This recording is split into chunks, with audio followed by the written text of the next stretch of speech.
Have you ever wondered why ladies in Victorian novels were always fainting at the slightest bit of shocking news? Or why every movie depicts them as fragile porcelain dolls? Well, it wasn't just because they were dramatic or sensitive. They literally couldn't breathe. Welcome to the 19th century, an era where fashion was a literal torture device, and your morning routine was a game of Russian roulette. If you think the modern beauty standards are tough, imagine being strapped into a device designed to crush your ribs while your skin is slowly being eaten by lead-based makeup. Today, we're peeking under the heavy petticoats of the Victorian era to find out why every single day was a struggle for survival. This is why being a lady in the 1800s was a living nightmare, and the prize for being the most beautiful was often a fancy tombstone before your 30th birthday. Let's start with the foundation of every outfit, the corset. In the mid-1800s, the ideal waist size was roughly 16 to 18 inches.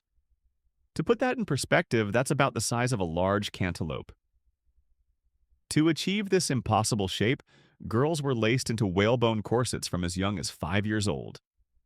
This wasn't just a tight belt, it was mechanical skeletal deformation. Under the constant brutal pressure, the lower floating ribs would eventually snap or fold inward, literally piercing the liver or stomach. But the damage wasn't just on the outside. Because the ribs were pushed in, the lungs were compressed so tightly that a woman could only breathe using the very top portion of her chest. This led to chronic oxygen deprivation. If a lady tried to walk fast or, heaven forbid, dance, her brain would simply shut down from a lack of air. That's why there were fainting couches in every room. Autopsies from the time frequently revealed livers that were literally sliced in half by the pressure of the ribs.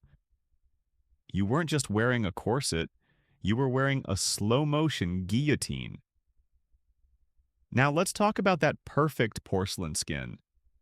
The Victorian obsession with being pale led to some of the most toxic chemistry experiments in history. The best-selling skin whitener of the day was Laird's Bloom of Youth.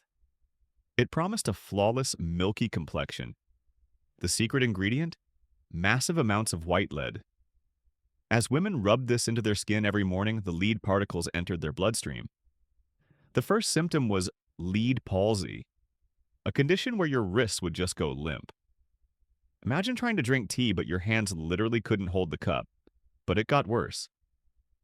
Lead causes skin erosion, meaning it literally creates holes in your face. And the Victorian solution? Apply even more lead powder to fill in the craters left by the previous day's makeup. It was a cycle of rotting alive. And for the finishing touch, they used mercury to remove freckles. Mercury is a neurotoxin that causes tremors, tooth loss, and hallucinations. You weren't just getting ready for a ball, you were slowly poisoning your brain until you couldn't recognize your own reflection in the mirror. Diet culture in the 19th century was just as insane. To keep that corset-ready figure without giving up their obsession with sweets, some women turned to the most disgusting method ever invented, the tapeworm diet. Here's how it worked. You would go to a questionable pharmacy and buy a pill containing the eggs of a beef tapeworm. You swallow it, and the egg hatches in your gut. The worm then grows inside you, eating everything you eat. You could binge on pastries and steak while the worm soaked up all the calories. It sounds like a lazy person's dream, right? Wrong. The worm wouldn't stop growing. It could reach up to 30 feet long, causing agonizing stomach cramps, constant nausea, and extreme vitamin deficiency. But the real horror was the removal. One common medical technique was to hold a bowl of warm milk in front of the patient's open mouth and wait for the worm to sense the food and crawl out through the throat. If the worm got stuck or died inside you, it would rot, leading to a massive infection and an agonizing death. Suddenly, that keto diet doesn't look so bad, does it? In the mid-1800s, the trendiest color on the planet was Scheele's green. It was a vibrant, lush emerald green that looked stunning under gaslight. To get that specific pop of color, manufacturers soaked fabric in a mixture of copper and arsenic.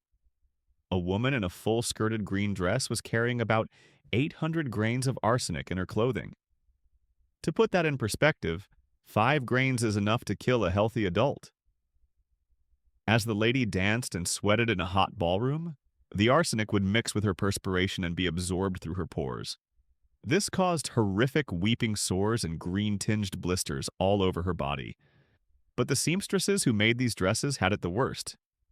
They spent 14 hours a day inhaling green arsenic dust. They would go home with green fingernails, green hair, and eventually they would start vomiting green fluid before their organs finally failed. One doctor famously wrote, "This lady carries enough poison in her skirts to kill all the admirers she meets in half a dozen ballrooms." Fashion wasn't just expensive, it was a biological weapon. If the chemicals didn't kill you, the physics of the dress would. Enter the crinoline, a massive bell-shaped cage made of steel or whalebone designed to make skirts look huge. These cages were so wide that women often had no idea where their dress actually ended. This was a death sentence in an era lit by open flames and candles. A lady would walk past a fireplace, the edge of her skirt would catch a stray ember, and within seconds she was a human torch.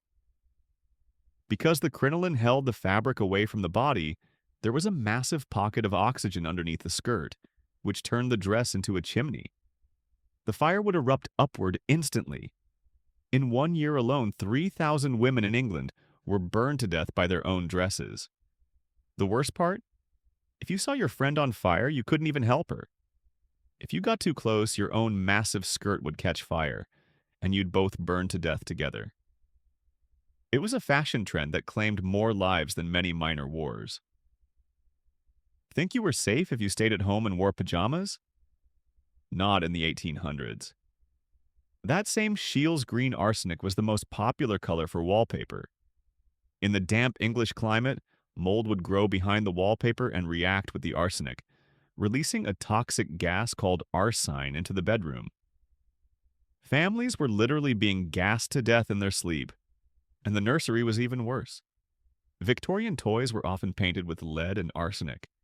If a baby chewed on a toy or licked a green-colored candy wrapper, they were ingesting lethal doses of poison. Even children's socks were dyed with toxic chemicals that caused chemical burns and gangrene.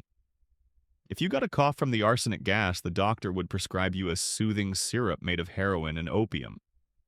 It worked. The baby would stop crying because they were essentially in a drug-induced coma. Many babies simply never woke up. They called it the quiet death. In the 19th century, natural causes was just a fancy way of saying killed by the furniture or the pharmacy. To top it all off, let's talk about the smell.